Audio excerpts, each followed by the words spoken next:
El oftalmoscopio es una herramienta médica de diagnóstico para examinar los ojos. Oto es otoscopio, oftalmo es ojo. ¿De acuerdo? Tres conceptos antes de hablar de los modelos de oftalmoscopios que es importante que graben. Los parámetros que se miden cuando hablamos de luz son la intensidad, la blancura, la temperatura de color y ojalá que los bombillos duren mucho porque es que son caros. ¿Listo? Y ahora que hablamos de luz LED, más todavía. Históricamente, y esto hasta hace relativamente muy poco tiempo, por eso dejé este slide, los bombillos alcanzaban los bombillos eran HPX, esto es High Pressure Xenon. Bombillos es una combinación de luz halógena con xenón. Y era una luz bastante parecida a la luz LED, pero seguía siendo una tonalidad no óptima, pero se podía y era lo que había. Pero ¿cómo empezó la luz? Con bombillos incandescentes. Después vino la luz halógena de 2.5 voltios y la cosa cambió. Hubo mayor brillantez y mejor blancura. Después vino bombillos de 3.5 voltios. Y Welch-Allyn lo que hizo fue incorporar, meterle a los bombillos halógenos una porción del 30% de xenón a alta presión. Entonces ya obtuvo, hasta hace muy poco realmente, de verdad, un bombillo blanco, muy bonito, muy chévere, pero obviamente la vida media era muy corta.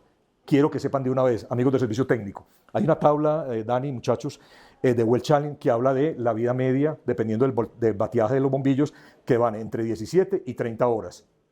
Pero depende mucho pues, de ciertas condiciones, pero no quiero enredar al grupo aquí. Quiero que sepan que la diferencia entre la vida media de un bombillo halógeno, así sea de xenón a alta presión, y un bombillo de LED es abismal. Los bombillos, la vida media de un bombillo en miniatura de LED, no los nuevos bombillos de los nuevos cabezales, sino los de los anteriores, es de 20.000 horas de uso continuo. En cambio, de luz halógena es entre 17 y 30 horas. ¿Listo? Para que vayan estableciendo la comparación. Es un ejercicio comercial que lo vemos luego, pero esto es para que conozcan el histórico de lo que pasó con esto. Muy bien. Por favor, esto no me lo olviden, esta cifra. Cuando se fabrican luces artificiales con el propósito de diagnóstico, lo que se está buscando es que la luz emitida sea, insisto, muy parecida a la luz del sol, para que se pueda ver el color real del tejido. En LED se combinan parámetros como los lumen, la temperatura de color y el índice de reproducción cromática. Cuando combino adecuadamente estos tres elementos, tengo un bombillo en miniatura que va a permitir que el doctor haga diagnósticos rápidos, confiables y seguros. Siempre me escucharán hablar de diagnósticos rápidos, confiables y seguros gracias a las herramientas disponibles en Welch-Allyn. Entonces acuérdense de esto.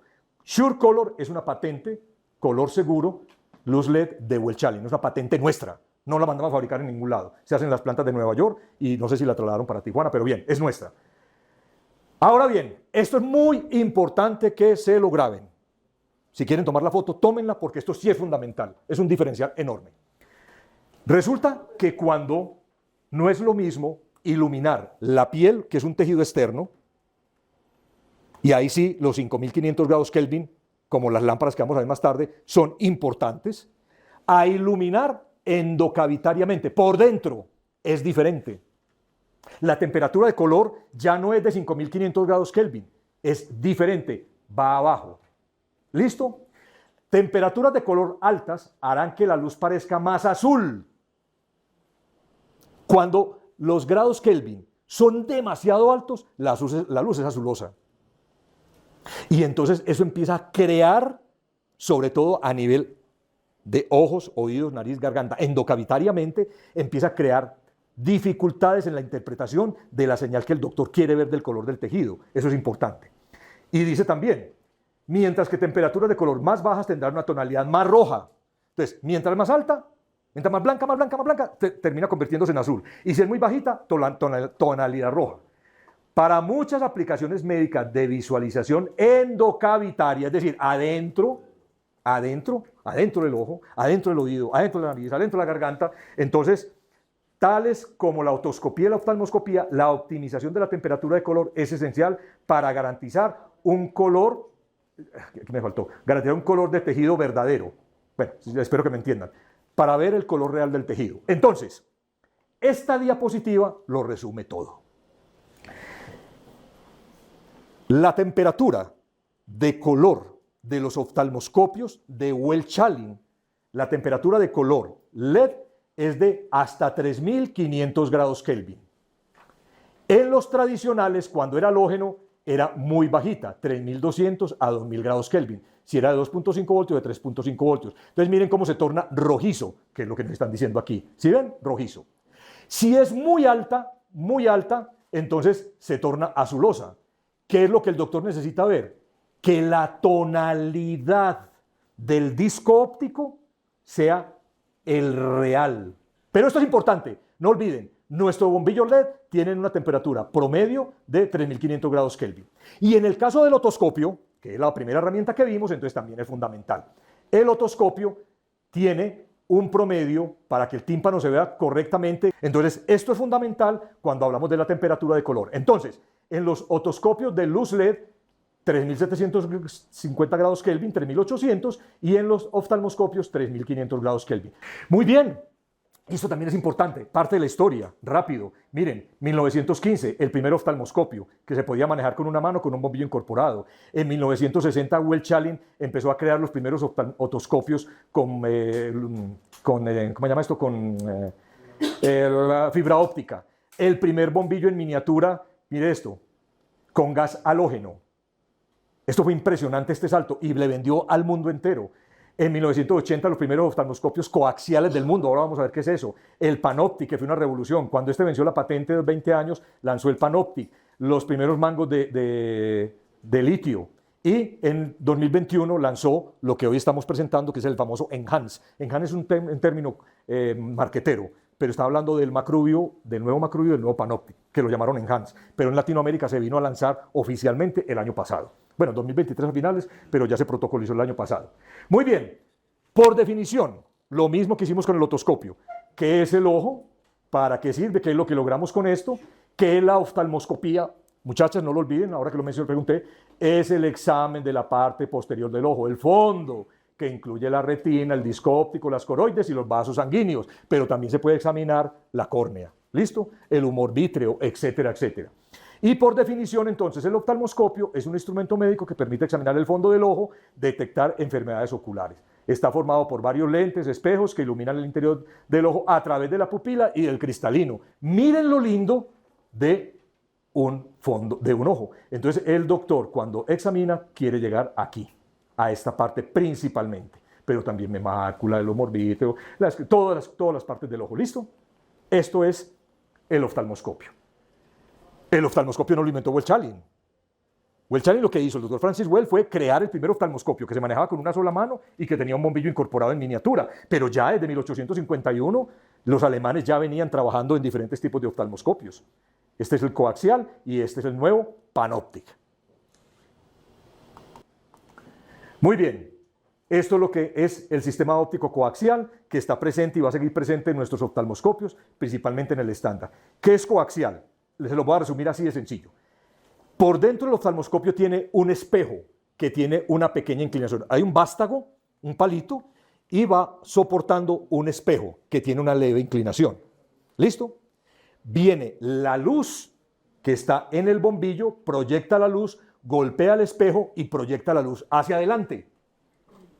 Pero el espejo plano lo que hace es crear una sombra en el fondo del ojo.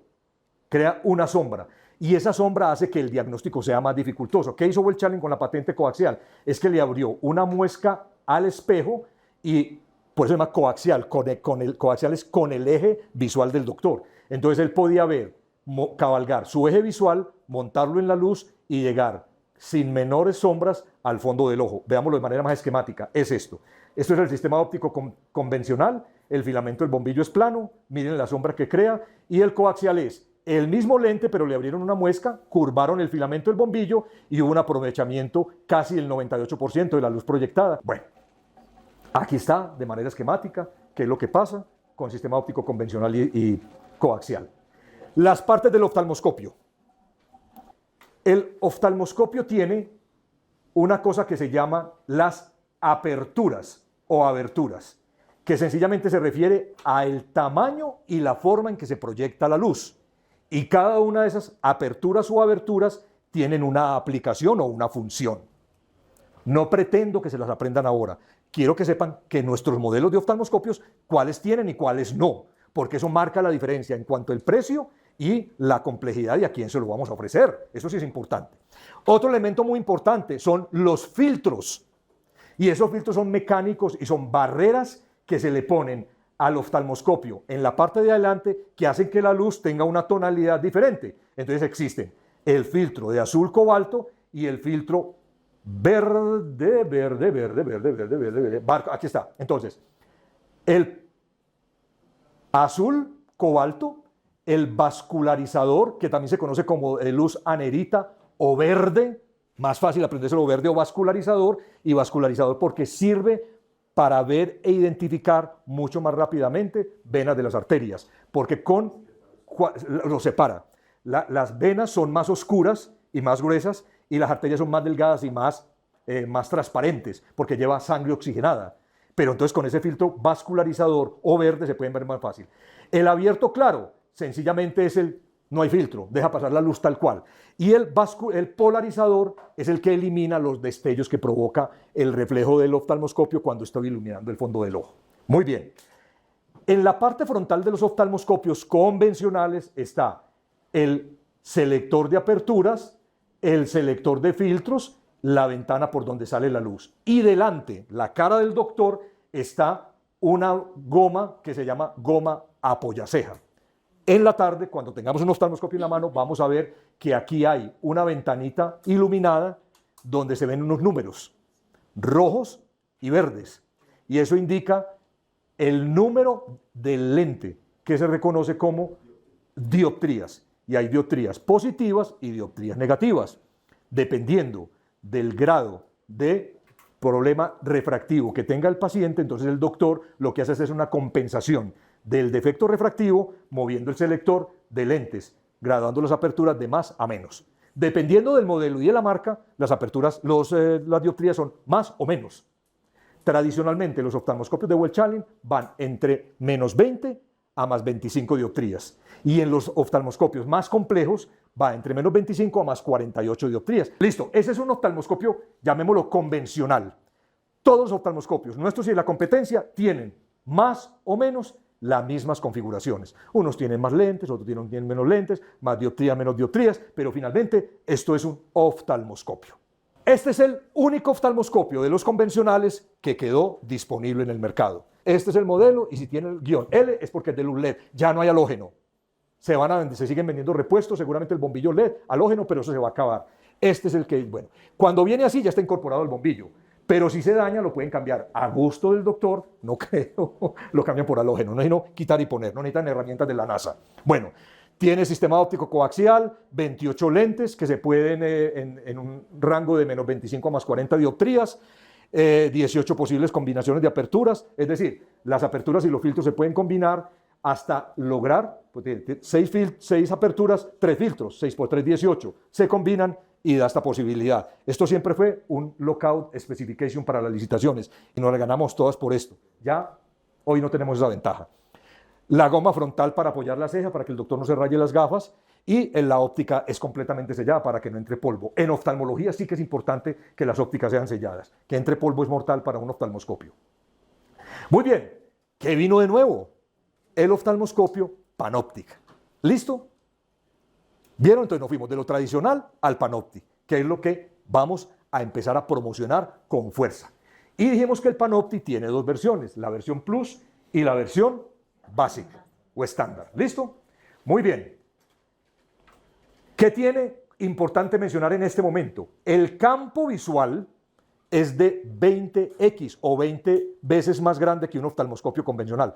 Alejo, ahí sí doy fe, porque es evidente, es inocultable, que es como si uno metiera la cabeza por una ventana y viera todo el fondo del ojo. A diferencia del oftalmoscopio convencional, que uno tiene que hacer un esfuerzo enorme para poder ver. Aquí no, un solo pantallazo ves prácticamente toda la estructura, no solamente el disco óptico, sino que ya ves fóvea, mácula, un montón de cosas. Es una fantasía para un médico general, un estudiante de medicina, un profesor, poder llegar a dominar este oftalmoscopio